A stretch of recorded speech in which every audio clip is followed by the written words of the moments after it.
مسيتكم بالخير والهنا احباب زينة القاعدة. جبت لكم وصفة شراك العريان. هذه الوصفة اكثر من رائعة، تدوب في اليد قبل الفم.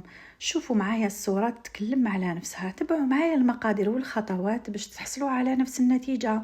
عندنا 3 كيلات فارينة يكونوا ممسوحين، نغربلهم مع كيلة غرباع سكر غلاس، نزيد لهم مغرف قهوة تاع لوفور شيميك، عندنا مغرف فانيلا، قرصة الملح، زاز دو سيترون. نخلطوا النواشف ونضيف لهم كيلة تاع سمن تكون دايبه وبارده، ومعاها مغرف ماكله نتاع الزبده. نبسس العجينه تاعي ونلايمها بالماء زهر، كنت خلط فيه حبه بيضه كامله حتى نتحصل على عجينه تكون طريه. لافارس تاعنا عندنا 3 كيلات لوز، كيلة تاع السكر، شويه زبده. هنا السكر رايحه ندوب قبل بالماء زهر باش نخلطو مع اللوز تاعي اللي كنت عملت فيه كما راكم تشوفوا في الصوره. هذا هو سر نجاح لافارس تاعنا وتجي معسله. نوزن الحبه تاعي 35 غرام ولافاس 15 غرام، ونبدا نشكل الشراك ديالي.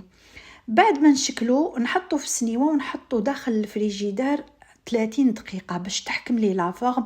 كي نبدا ندير له صفار البيض ما يتعبنيش في الخدمه، ندير له صفار البيض وندير له هنايا واسمو اللوز افيلي، نطيبه 180 درجه حتى يحمر لي وشاهيه طيبه.